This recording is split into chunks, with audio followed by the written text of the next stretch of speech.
Dimension 20 just fixed D&D's biggest weakness for me. No, not that I have no friends. Exploration. You see, Dimension 20's newest show, City Council of Darkness, doesn't use D&D as its system. It uses Vampire the Masquerade, a game with stakes. At least that should be the tagline, I think. But something you can take away from any system is how Brennan runs exploration in this game. I am 100% stealing this. I even got a little pointer to point at stuff like they do in the show. This thing's actually been really useful. Join my Patreon so I can buy more important stuff like this.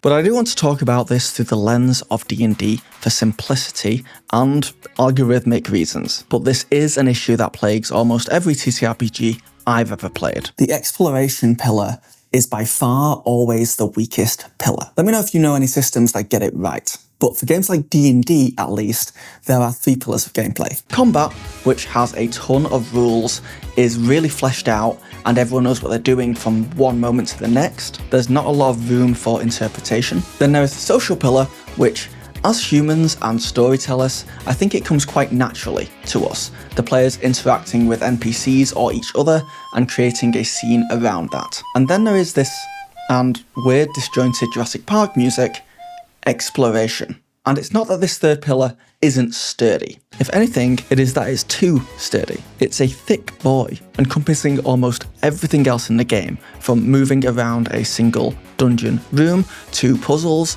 to traps, to moving across towns and cities, and even crossing oceans. And because of this, it can feel the least fleshed out of the pillars. Yet it's one many games spend a lot of time in. In Dimension 20, DM Brennan Mulligan fleshes it out a bit. You see, his players travel to a small town called Perpy. They are vampires and need to make this place their new home, figure out how it works and make it better in their vampiric eyes. And Brennan does 3 things here that make discovering the many aspects of this town really fun and engaging for the players, which is what I think goes a really long way to filling in some of those missing links in the exploration pillar. Certainly the part of it that is just moving around a map or location, whether that's a city or even just a single room. And the first one is an obvious one, a map.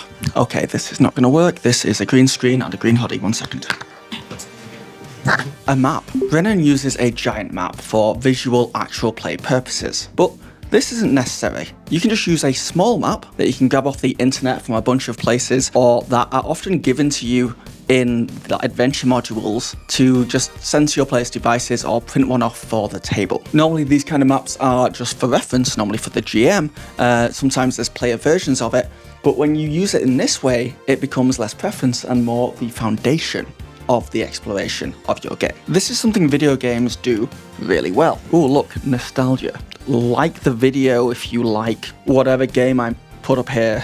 In fact, like the video if you like this game, or you've liked this game, or you like this game, or you've ever played this game. Thank you. A lot of video games nowadays have maps built in, like every single one. If I press M on the keyboard in a video game and a map doesn't show up, I get annoyed. Normally you can see yourself moving across the maps in these, and when you leave this map, there's usually a little mini map on your screen at all times. Video games realized early on that exploration can be confusing, disorientating, and worst of all, frustrating for players. So they put maps everywhere. They made sure that you knew exactly where you were going at all times, whether that was via lighting certain areas to go down, or putting yellow paint on walls, or always giving you a map telling you exactly where you are and where you need to go. Now, arguably, they went too far with this, but I think they do maps pretty well. Many video games maps will have fog of war, and as you move around a map, you will uncover it, and they'll have like achievements for doing the whole map, and there'll be tons of secrets and things you can find. It's super satisfying to walk around video game worlds,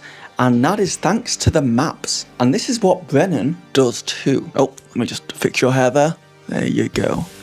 There you go. There you go. The players look at the map, which has no real details on it yet. It's just a blank canvas. Then they decide to go to a certain area or go down certain paths. And as they enter an area, Brennan describes what is there, who is there, and places a marker on the map so players know the information for the future. And the players love this. They are scooting around town, unlocking areas, and you can see it's super satisfying for them. And you can do this on a much smaller scale too. And this is kind of done by many tables already on a much smaller scale in dungeons. You know, the players don't know what is in each room till they enter it, but dungeons are often a lot more linear. But if you make your dungeons just a large space or a maze of rooms, you can get this same feeling. But as for Brennan's town, this only really works if you also do the next two things. Before we move to talking about exploration more, I first want to explore Describe, the sponsor of this video. You ever wished you could get that perfect description for an NPC or item? Or are you struggling to truly capture a location in words? What if you could get ambient sound, sound effects, and music to match those descriptions? And what if you could get maps to match those places, all in one place? Because Describe has all that. It's really useful for getting inspiration during the prep stage, and if you need to grab anything in a pinch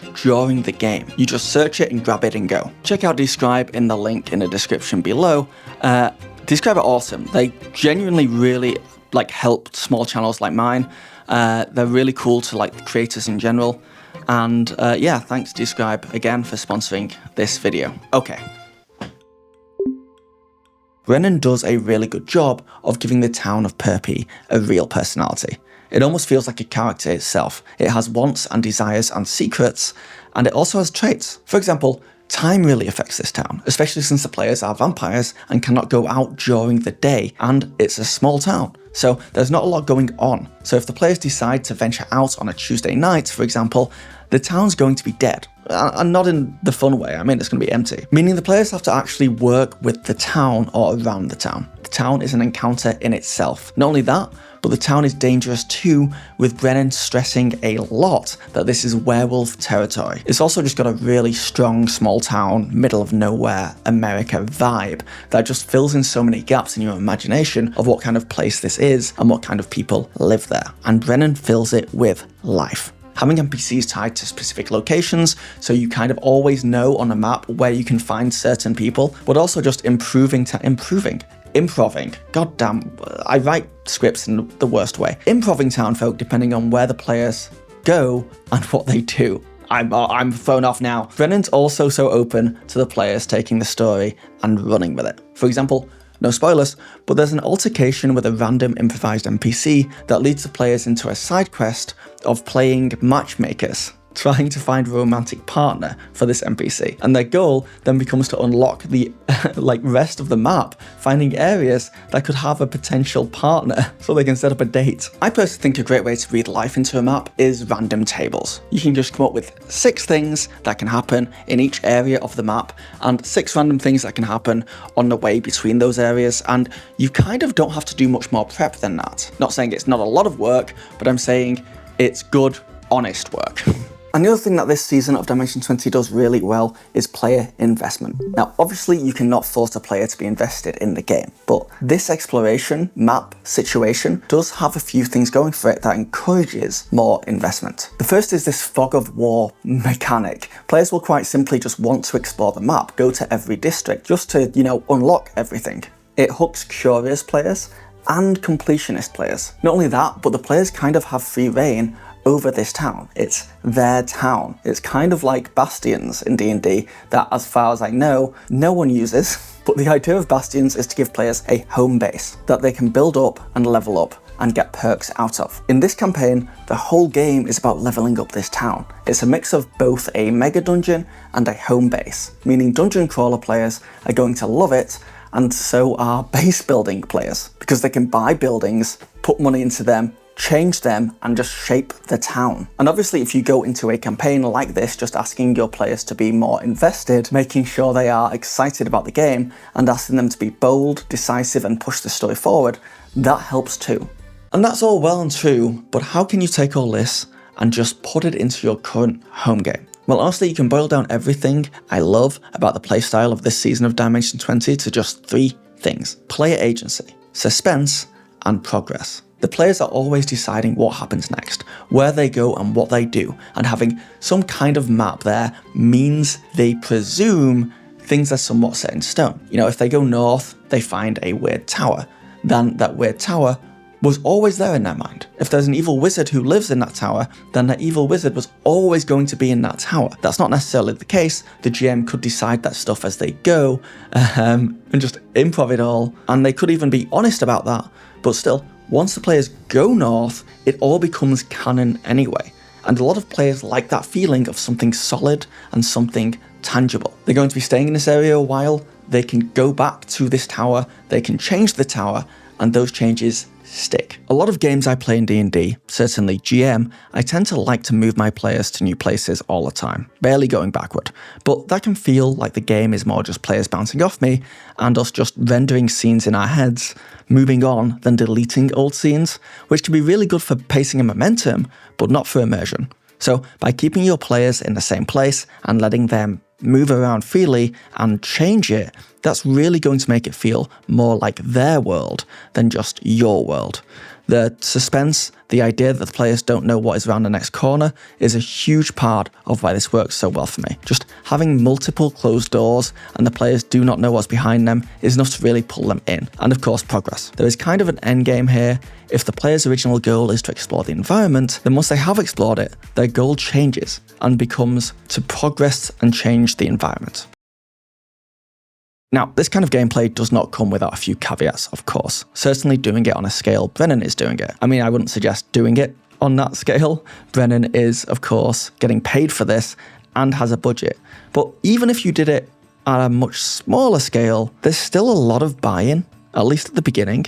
You need a map, of course, that needs to be filled out, or you need to have an idea of what is like in every area of the map, or some way to kind of like fill it in as you go. And that could take a while because you're coming up with maybe random number tables and NPCs. Because your players can go anywhere and do anything, you do need to have an answer for them for anything they do. Fortunately, it means that after prepping so much at the start of the campaign, prep for each session should be really fast and easy. But if you did not want to put in that much effort at the start, there is a trick you can do here to make it more manageable. And it's something some video games also do, and it also has a second perk. Have the players unlock the map after they accomplish certain things. For example, if the first session take place in just this small section of a map, the players can't go beyond that for some, I don't know, reason you came up with. There's an invisible wall there. So something like they can't cross that terrain without first getting an item or defeating an enemy. Go full Zelda.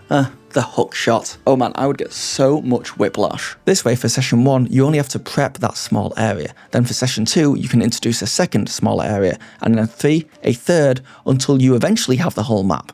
6 sessions in, and the players now get to really go back on themselves and explore the place fully. Anyway, caveat 1 is the prep involved. Caveat 2 is that you do need the right kind of players. Dimension 20 is perfect for this kind of game because the players are the perfect balance of chaos and storytelling. They'll do some really insane things and be unpredictable and have fun, but they always keep their eye on the story and the goal. And when they derail everything, they're pretty good at sticking the landing on a new set of tracks. If you have players who are too chaotic, then the town can get burnt to the ground. If you have players who are not chaotic enough, then they'll go through the motions of it all, and it will be on the GM to make things more interesting. So this really won't work for every table. And caveat 3 is, of course, you kind of need to commit to this idea of map exploration.